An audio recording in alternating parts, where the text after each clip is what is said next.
Rupanya di Mdomi itu tidak ada katanya. Duit dia dilari ke oleh HRD itu.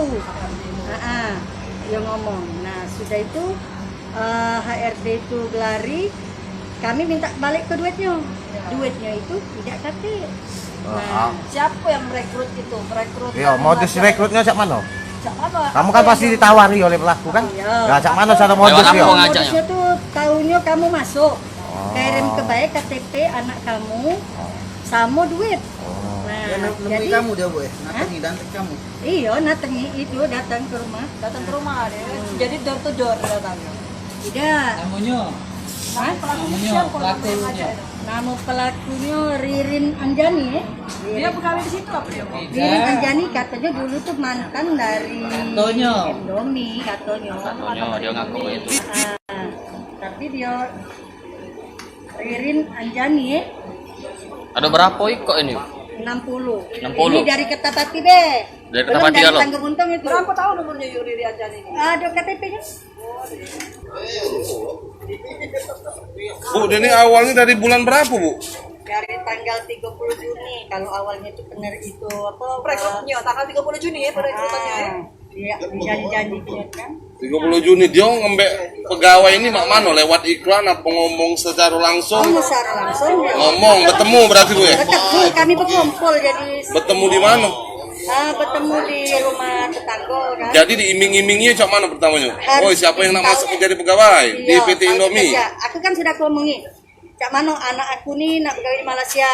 Jadi Cak Mano, untuk apa di Malaysia? Di sini ada. Mdomi ada ngapa nak ke Malaysia jauh-jauh. Beda. Jadi positif kan? Berarti positif apa di Mdomi? Oh, positif. Positif pegawai di sini. Itu di bagian apa di Indominya, Bu? Di Mdomi itu anak aku bagian admin 1 juta. Iya, dimintai uang 1 juta ya. Terus Admin. Kalau untuk gudang itu 500 berapa? 9 ya? Oh, 9. Dari anak aku be. Macam-macam dia tuh minta duit. Berapa kisaran berapa sampai berapa lah dia minta duit? 1 juta 500 sama 300. Oh, 300 sampai sejuta dia minta duit ya. Tergantung posisi beda-beda ya. Beda-beda. Kalau pabrik 300. Kenalnya di mana? Kenalnya tuh melalui dari tetangga yang lagi di ini kan. Dia yang ngasih keterangan, Bu ya. Kita keterangan. Bu, harapannya Bu dengan adanya Kita laporan di Polrestabes Palembang ini cak mana, Bu? Supaya tetap ditegakkan. Tegakkan Pak ya, Pak. Tolong diproses secepatnya. Ya, supaya dia tidak nipu di tempat yang lain. Ingat ke Total berapa duit, Bu?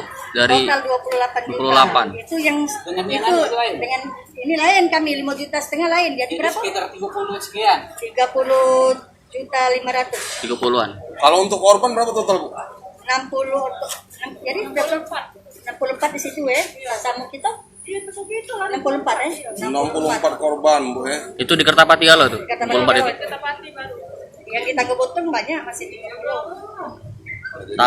Tahunya tuh cak mana tuh kalau kita ditipu tuh? Sabtu kemarin Cak mana tuh?